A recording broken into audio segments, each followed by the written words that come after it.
A young Michigan woman accepts the job of a lifetime and disappears. Now it's the authorities' job to find her.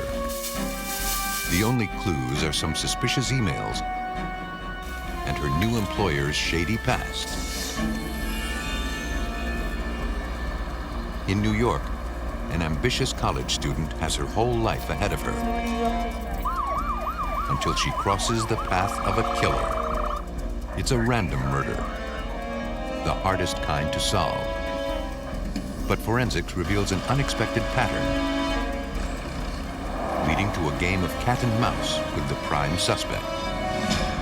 Clues, eyewitnesses, police records. All of these help investigators. But each provides small consolation when the victim or the killer has vanished.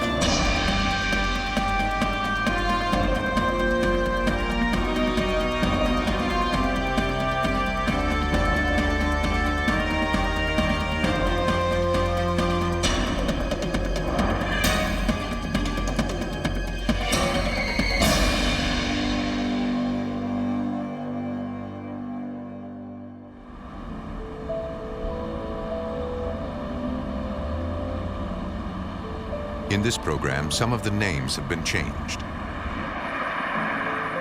March 25th, 2000, Newport, Michigan. Call it a mother's intuition. When Carolyn Troughton received an email from her daughter Suzette, who'd moved out of state, it was supposed to reassure her.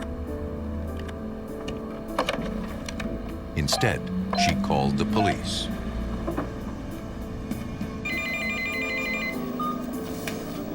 Tactical Operations, Anthony Burnell, may I help you? The Overland Park, Kansas police dispatcher connected her with the missing persons unit. Mrs. Troughton explained that Suzette left for Kansas to work for a man named John Robinson. Suzette had packed her belongings and taken her dogs, promising to write or phone. But her mother hadn't heard from her in weeks, until she got the email that didn't sound like her daughter. Detective Greg Wilson of the Overland Park, Kansas PD was assigned the case. Experience told him it was not unusual for young people to move away from home and lose contact with their families. But Suzette, it seemed, was an exception. Suzette would contact her mother by phone, as well as emails, at least 2 or 3 times a day. Since she had moved to Kansas, the contacts immediately dropped off. So that was of concern to Suzette's mother, as well as the fact that she said that there was never in Suzette's life more than 2 or 3 days at a time that Suzette would go without speaking with her mother. When she left, Suzette, a nursing student, was excited by the opportunity to care for Robinson's elderly father. Police became concerned when they learned about her employer. John Robinson was known to some of the investigators in Overland Park that had dealt with him back in the 1980s, and they knew that he had been a long-time career criminal.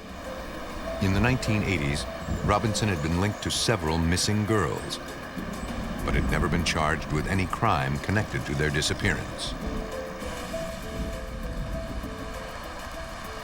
Investigators from the Overland Park Police wanted to gather all possible information about Suzette's whereabouts before confronting Robinson.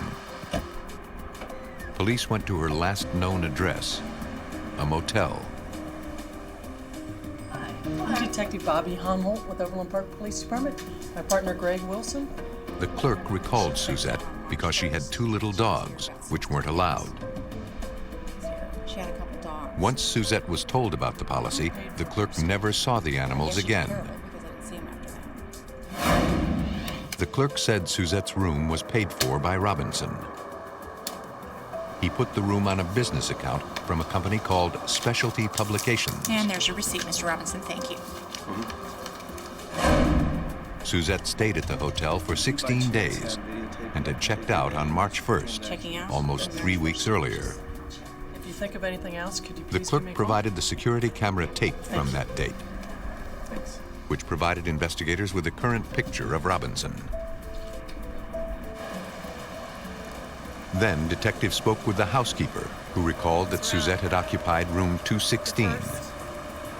Describe him to me. She remembered that on the day the girl checked out, a man, matching Robinson's description, loaded her luggage into the back of a pickup truck. The housekeeper even described the truck and the luggage. The motel was Suzette Troughton's last known location, but it was located outside Overland Park's jurisdiction.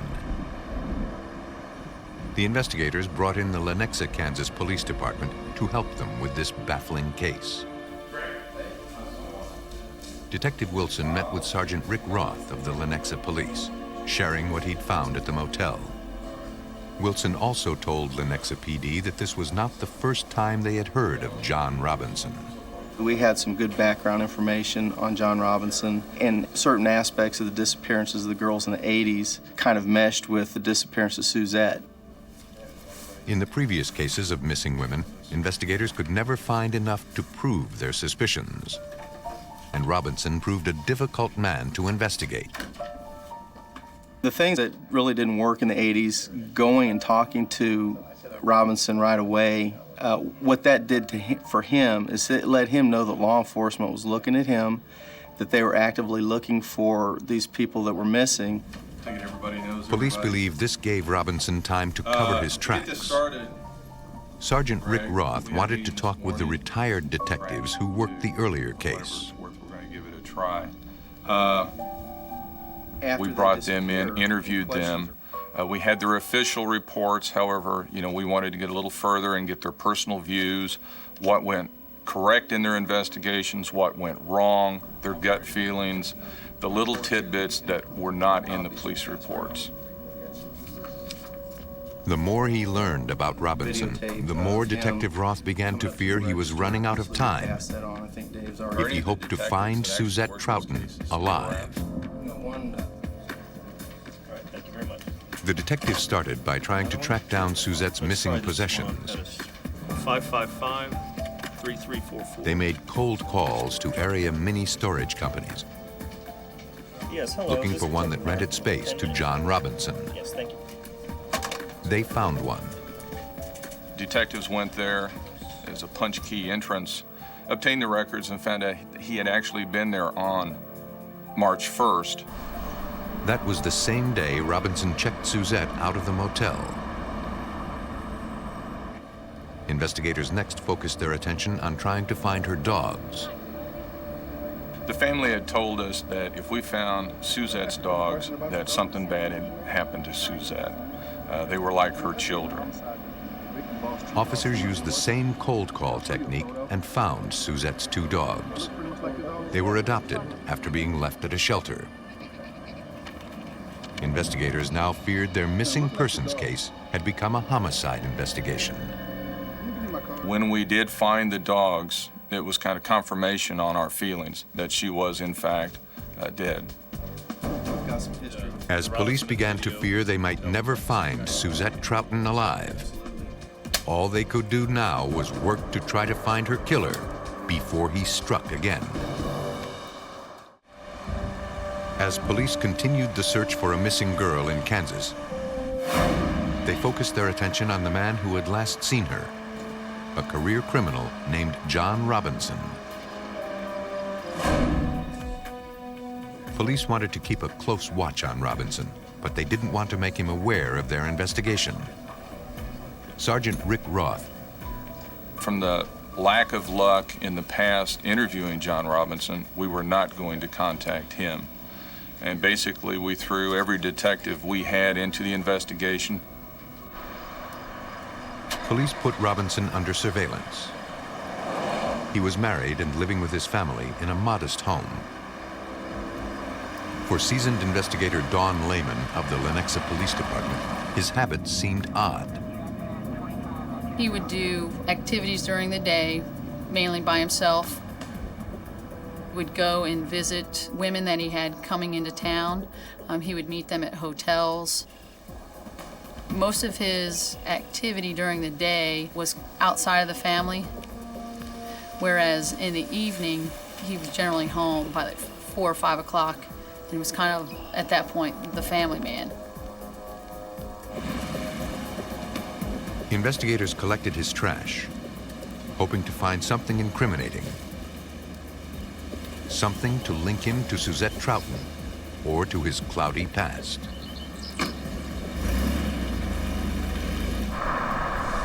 Besides his residence, Robinson also owned a small farm with several houses on it. Detective Lehman photographed it. Just to the right of the residence was a small shed, and next to the small shed were just looked like some junk, like some lawnmowers, barrels, things like that, just kind of overgrown area.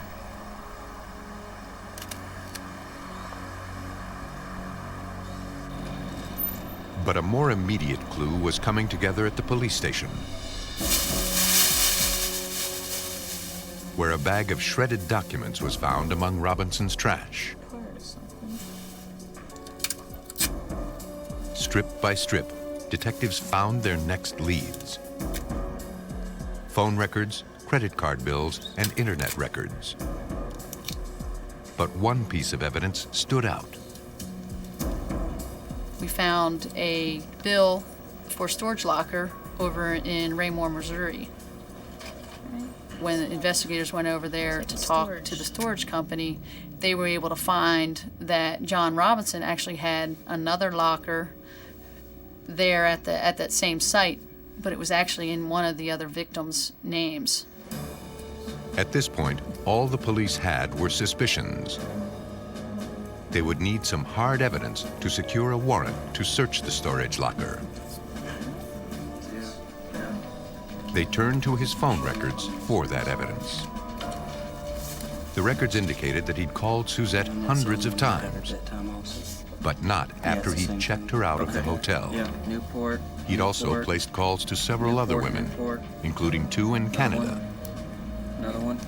Some of these women were later found to have visited Robinson in Kansas hotels, as Suzette had done. Ontario. Every name we ran across associated with John Robinson, we looked at as potential victims. 5 a.m. right there. Yep. The Suzette Troughton investigation began to suggest Robinson's larger pattern of criminal behavior. Yeah, we got one over here I think you need to take a look at. Yeah, We had no idea what their role in this entire game was. We didn't know if possibly they were accomplices in a disappearance of Suzette. We had no idea what their role was, and we couldn't contact them because we did not want to tip off John Robinson that we were investigating him. Because the police still didn't want to tip Robinson off to the investigation, they enlisted help from Suzette's mother back in Newport, Michigan. She agreed to help them gather information about him by recording his phone conversations. She would keep calling him, demanding information about her daughter, hoping he would incriminate himself.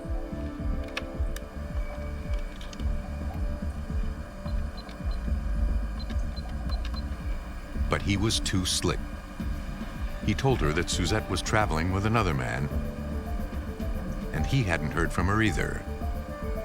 He never said anything that would help police.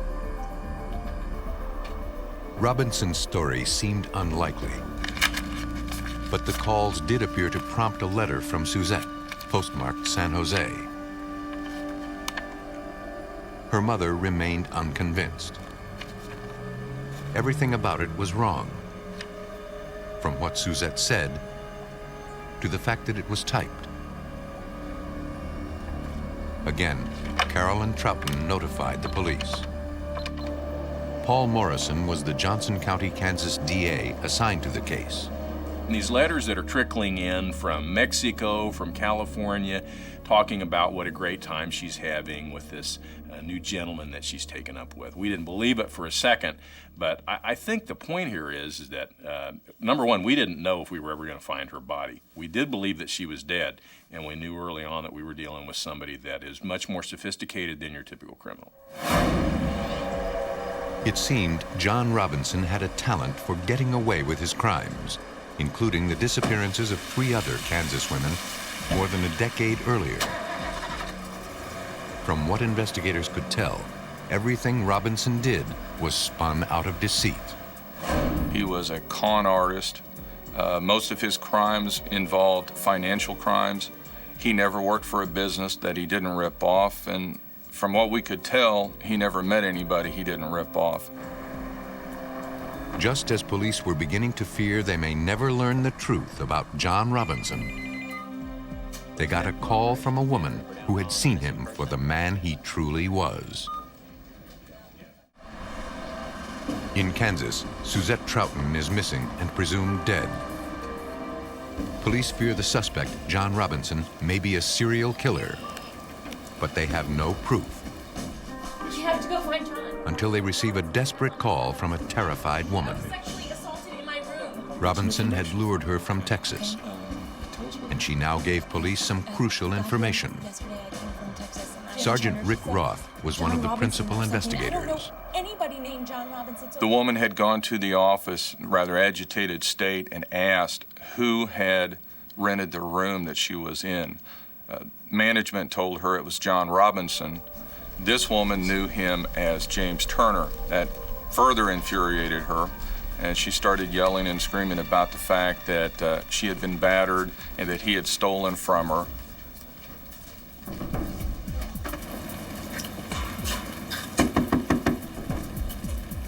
Armed with this victim's statement, police finally had what they needed to confront John Robinson directly. When they arrived, he was home alone. Mr. Robinson, a couple of things that we wanted to talk to you about. They asked him about Suzette Troughton and other missing women. I think I He want to pled ignorance. We'll just hold it right there because actually you're under arrest. Investigators arrested him for battery and felony theft based on the Texas woman's statement. Search warrant in hand, a small army of detectives and crime scene officers descended upon Robinson's home. As the suspect himself was shuttled off for questioning at police headquarters. It appeared Robinson lured vulnerable women to Kansas with the promise of friendship, jobs, or exciting sex. He set his trap using email, so investigators confiscated his computers. Police also collected bills for storage lockers, credit card statements, and hotel receipts. Lenexa detective Dawn Lehman notes some of the other discoveries.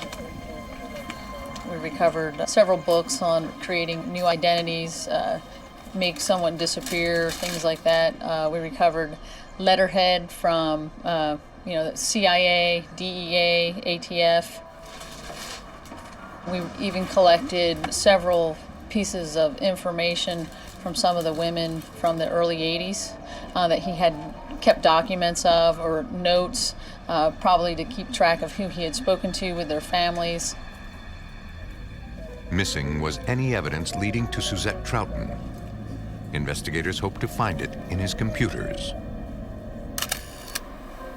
Detective Mike Jacobson of the Overland Park, Kansas PD was assigned the task of analyzing the contents of Robinson's computers. What they wanted us to look for were other victims. Are there other pictures of women or men on these computer systems, people that we don't know about? And in fact, we did find some of those types of pictures. They wanted to know about communications. Were there communications between John Robinson and others, specifically Suzette Troughton and other victims as they were identified? Investigators determined that the email supposedly sent by Suzette to her family in fact originated from John Robinson's email account. That suggested that Robinson himself had sent them.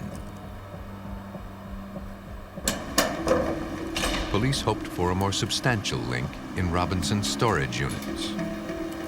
I don't know if at that point we ever thought that there was actually, bodies or anything in the storage lockers, but we felt that there was something that would connect him to these missing women. They weren't disappointed. investigators found Suzette's luggage,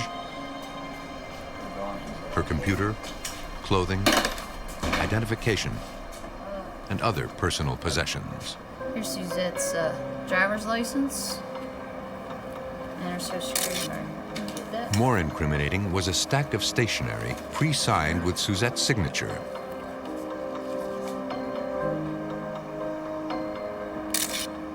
It was accompanied by a list of addresses and birthdays of Suzette's friends and family. This was the first real indication that Suzette was dead. But if police were going to prove she had been murdered, they had to find her body. Investigators started at the place Robinson knew best, his own farm.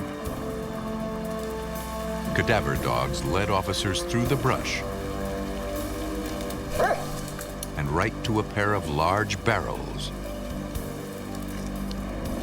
Detectives meticulously broke the seal on one of them. Inside, they found a body. Got her. The second barrel also contained a body. They now had proof that John Robinson was a killer.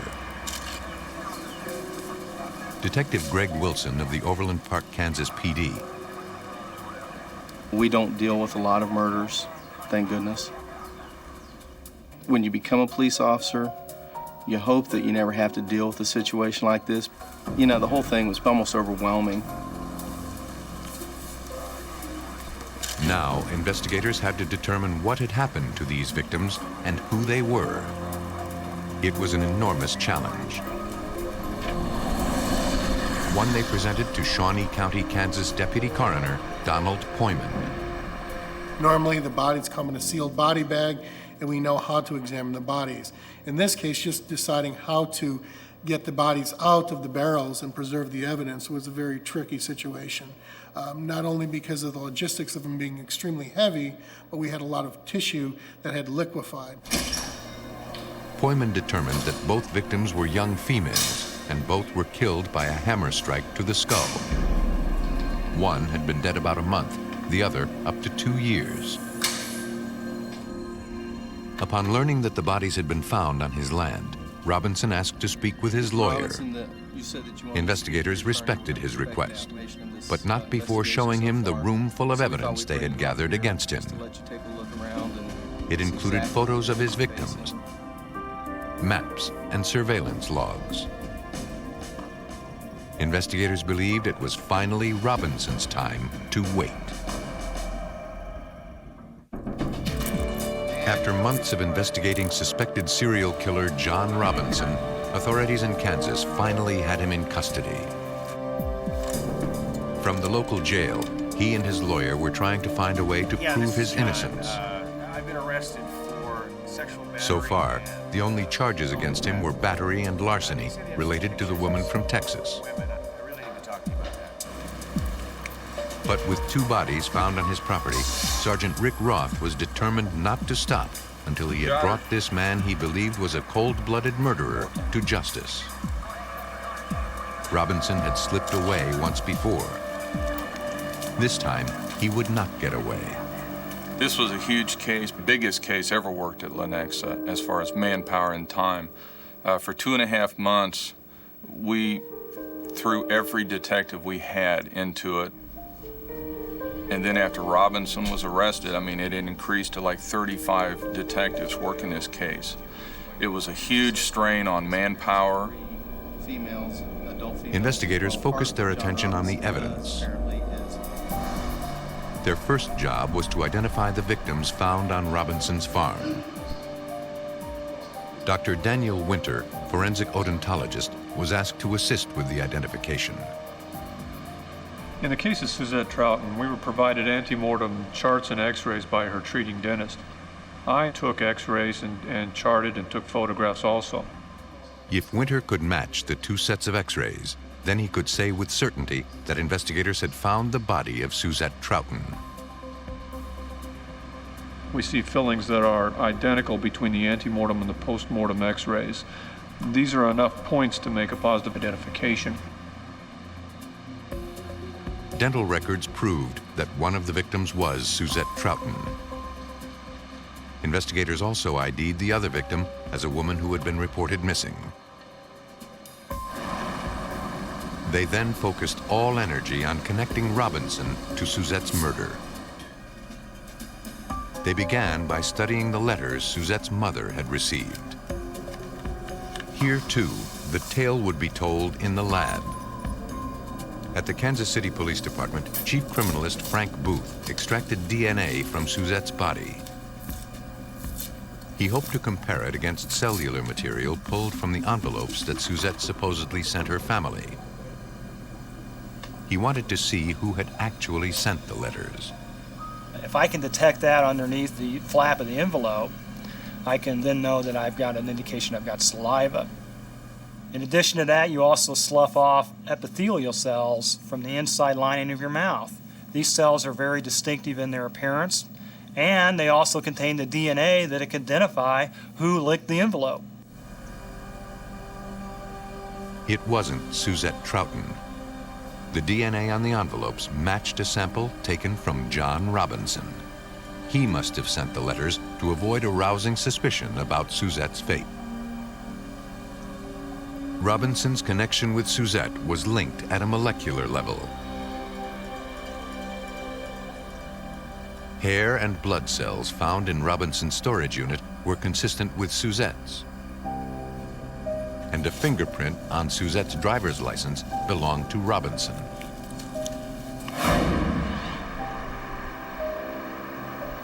I believe Suzette Troughton thought she had the opportunity of a lifetime when she traveled down here. She was supposed to get a salary of $65,000 a year, a leased car. She was supposed to stay in a 5-bedroom mansion. She was going to travel the world with John Robinson and his elderly father, which was supposed to be her job, was taking care of him. She never saw it coming. It couldn't be disputed. John Robinson murdered Suzette Troughton and several other women. The evidence had finally caught up with him. It was a fact that did not surprise DA Paul Morrison. John Robinson had been killing people for over a decade and a half, and he'd never been caught. He knew he'd been investigated at least a time or two for that, and he'd always beat it. So I think to a certain extent, there's a certain amount of arrogance that comes into play, and John Robinson is a very arrogant man. But John Robinson could not outsmart the evidence. He was charged with 2 counts of capital murder and 1 count of first-degree murder. He received the death penalty. John Robinson crafted elaborate schemes to get close to his victims. And in the end, this lethal proximity made it impossible for him to hide. But when the killer is a stranger who strikes and then vanishes, he or she can become nearly invisible. New York, a city of glamour and grit, a town of dreams and all too often harsh realities. In June 1998, a woman on her way to work can't believe what she sees. A body lies across the stairwell of her East Harlem apartment building. The woman called police. The NYPD and an emergency medical team arrived within minutes.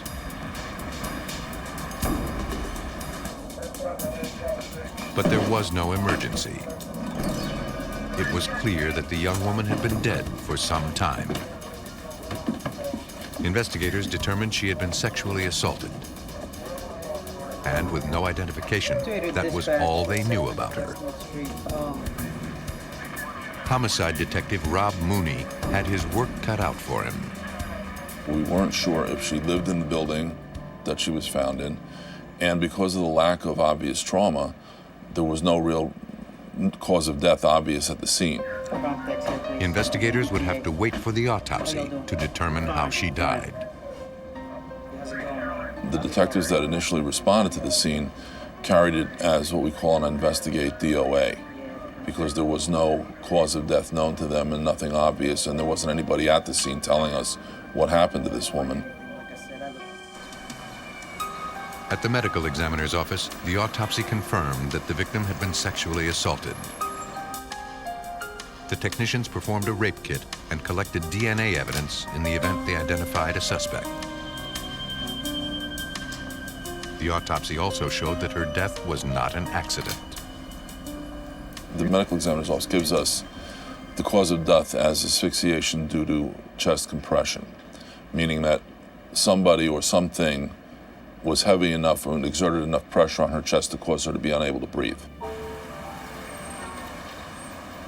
Police went back to the apartment building and canvassed the residents to find out if anyone knew anything about the girl. No one had seen or heard anything suspicious, and no one had ever seen the girl before.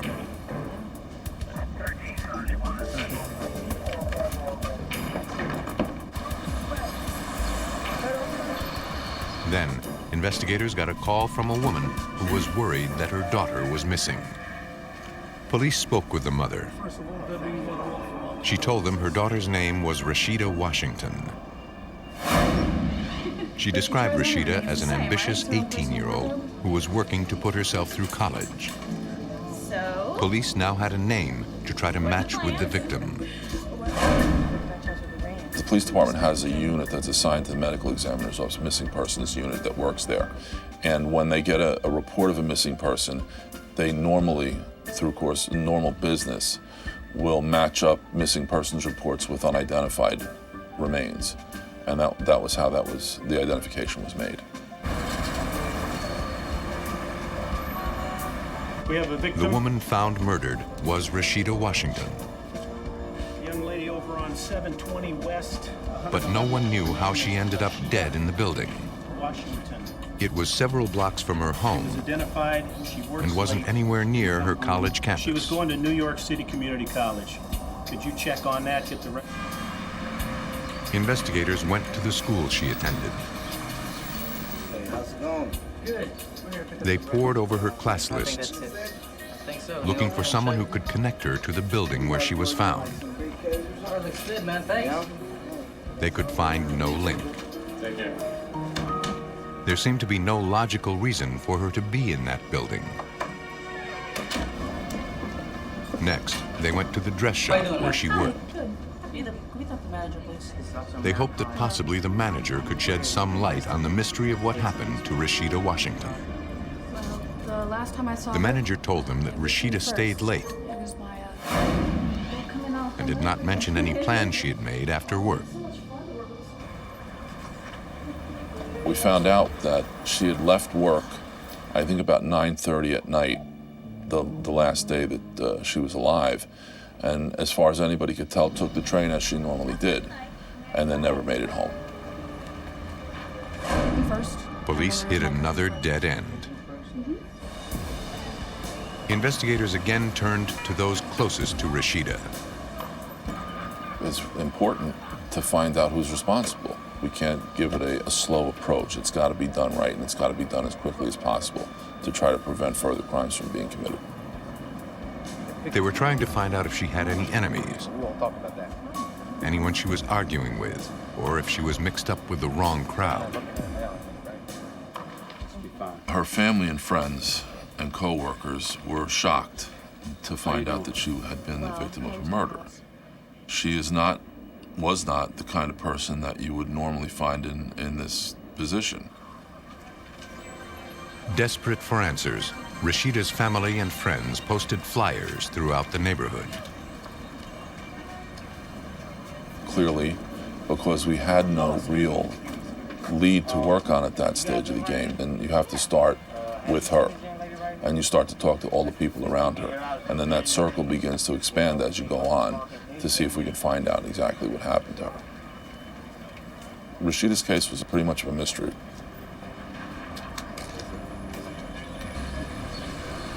With no information to go on, the Rashida Washington rape and murder investigation faltered. Then, 3 months later, police confronted another case of rape. This time, the victim survived. She accused a resident of her apartment building. The man was arrested and imprisoned for the crime. But in this case, investigators may not have gotten the right man. In New York City, police are struggling to solve the murder of 18-year-old Rashida Washington. They believe that they have their suspect behind bars.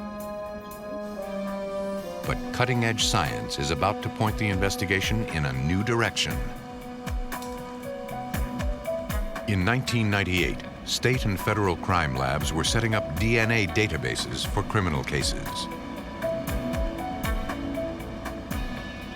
While adding the DNA from the perpetrator of the second rape into the database, the lab made two crucial and totally unexpected discoveries. First, the man imprisoned for the crime was innocent. And second, the real culprit had also raped and murdered Rashida Washington. Match with your homicide case. Homicide detective Rob Mooney.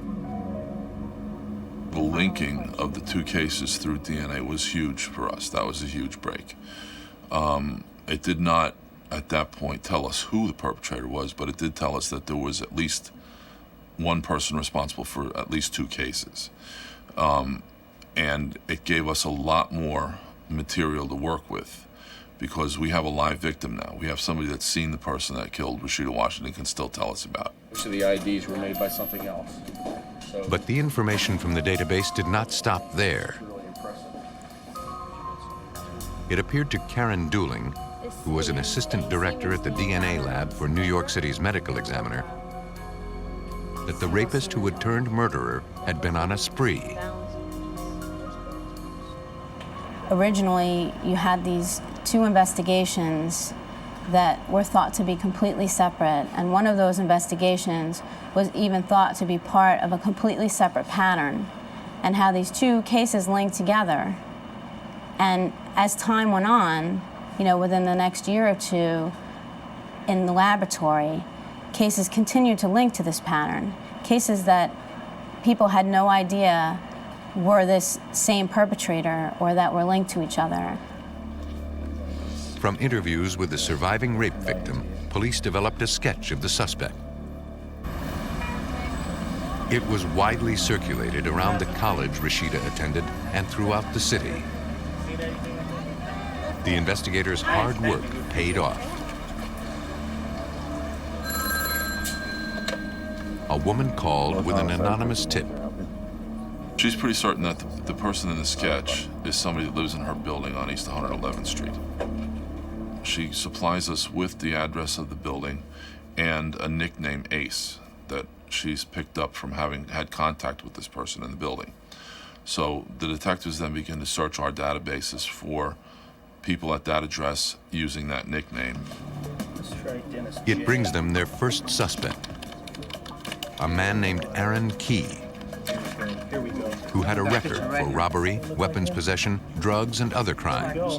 There we go. We got a match. He resembles the sketch. Okay, great.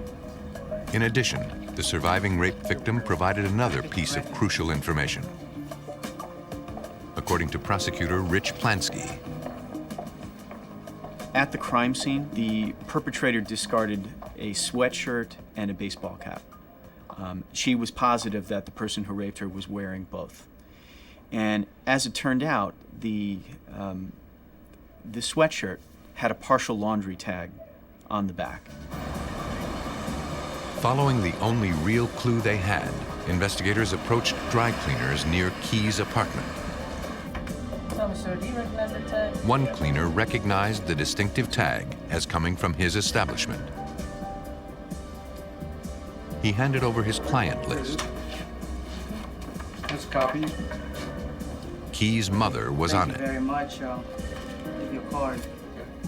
In addition to the woman in the building telling us that this is the person that she thinks is responsible for these crimes, we identify who that nickname belongs to, and we have that same person perhaps being the owner of this shirt that's left behind at the rape. So it becomes a fairly intense surveillance on Aaron at this stage of the game.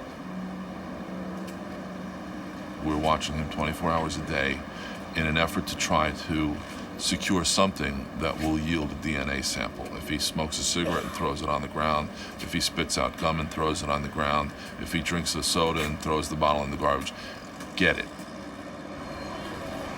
Aaron Key does none of those things. He always seems to be one step ahead of them. But police get lucky when he stumbles. So we fill out a wanted card for Aaron Key, which means that if he gets arrested any place else in New York City, we'll get notified immediately so that we can do whatever we need to do with this person. And what happens is Aaron gets arrested in Midtown North for an attempted petit larceny. Believing this is their chance to finally get a DNA sample, police tell Key they need to swab his cheek to test for TB before they lock him up. But the problem here is, in order for us to be able to use that legally, he had to sign a release that clearly states this is going to be typed for DNA and it's going to be put into the medical examiner's data bank. The second that he read that, he was like, nah, you know what? He goes, I joined Jehovah's Witnesses recently, and I don't think I can do this until I consult with the elders in my church. And that was the end of that. Not quite the end. Though Key did all he could to conceal his DNA, the authorities stayed one step ahead. They kept a close eye on him in prison, and a guard collected coffee cups from Key and adjacent inmates. All of them are tested for DNA. All of them produce DNA, but one of them produces DNA that matches the evidence in all of these cases.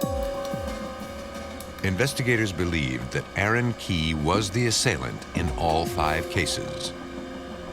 They simply had to match his DNA to the DNA in the database.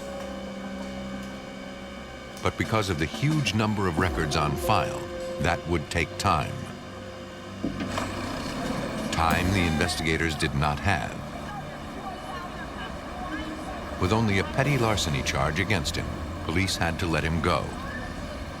They try to keep him under surveillance, but he manages to slip away. We have no clue where he is at this stage of the game. So now it becomes kind of a media blitz the next day. His picture is on the front page of the newspapers because that very morning that he disappears is the day that we get the DNA match back. So he's our guy. Rapist, killer, escape artist. Aaron Key is on the loose, and he could be anywhere. In New York, DNA has linked 34-year-old Aaron Key to 5 rapes and 2 murders. But the suspect has fled. Detectives kept an eye on his apartment for days just in case he returned. Then, late one night, a light went on.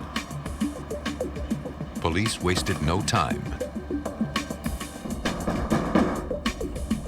But the man inside was not Aaron Key. It was his roommate. Key wasn't there and hadn't been there for days. His roommate didn't know where he was. But at that instant, the phone rang. That's all right. Now answer it for me, please. The roommate picks up the telephone, and I could tell just by the look on his face that it was Aaron that was on the phone. I said, give me the phone. They said, you got to come in. Every cop in New York City's got your picture right now. Key agrees to meet with Detective Mooney to turn himself in. He says, but I don't want to step out and have 100 cops jumping on me. He says, I just want you by yourself, meet me in the street. So I go, okay, no problem. I said, but make no mistake about it. Don't come in the block with your hands in your pockets or we're going to have a problem. Police don't want to play any games with Key, and they get his cell phone records to try to pinpoint where he was making the call. They want to pick him up before he has a chance to run again. But they are too late. while I'm having this conversation with him where he's telling me that he's on a number 6 train on his way uptown to come and turn himself in, he's actually at Penn Station in Newark, New Jersey. Police then set about using credit card and phone records to try to find Aaron Key. The trail leads them south. I call up our tech people and I say, listen, dump this phone right now, meaning the phone that was the receiving end of that telephone call. We have that number. I want all the phone calls that came in between these 2 time periods. They determined that this telephone call came from a phone booth in downtown Miami. The next morning, myself and another detective are on a flight. After arriving in Florida, police tracked down the phone booth Key used. It was located directly in front of a hotel. We pull into the parking lot and we're setting up and we're figuring we're going to be here all day, sitting here watching this hotel to see what happens. And not 5 minutes later, here comes Aaron walking down the street, and he's with a young girl. So I'm thinking, this is bad. This is like victim number 9 walking right past us here. 3 p.m. New York detectives, accompanied by Miami police and SWAT team, descended upon the hotel and sealed the exits. Let's go upstairs. They've got Key trapped, along with all of the other guests and hotel staff.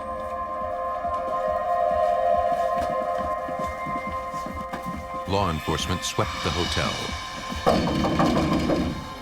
room by room, in search of the elusive Key. What's going on? We have an emergency. For your own safety, we need you to clear the building right now. At last, they find him. Key puts up no resistance, and the girl is safe.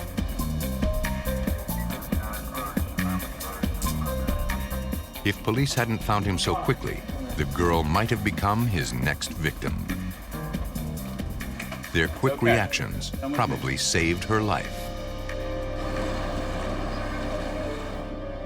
Key was extradited to New York, where he spent several hours denying his involvement. Even in the face of scientific evidence, investigators needed to find a way to get Key to talk. And one of them suggested that maybe his girlfriend could get him to confess. Against Detective Mooney's better judgment, Key's girlfriend was allowed to see him. And he spills everything. He admits to every one of the crimes. And of course cannot offer an explanation for why he did it, just that he did do it. This all becomes good, usable evidence for us at trial, because it was unsolicited. She wasn't sent in there as an agent of the police for any reason. In fact, I argued that she shouldn't go into the room. Though Aaron Key had girlfriends, he was a sexual predator who enjoyed taking women by force. Rashida Washington lived in the same building as Key. She must have known him. And in his mind, because she could recognize him, she had to die. Rich Plansky was the prosecutor. The case wouldn't have been solved without forensic evidence. Forensic evidence did 3 things in this case. Number 1, it identified Aaron Key for us. Because he left his DNA on 5 of our 7 victims, in the end, it told us this was the right guy. Number 2, it exonerated a number of innocent people, 2 of whom had been arrested and identified in lineups for 2 of the rapes.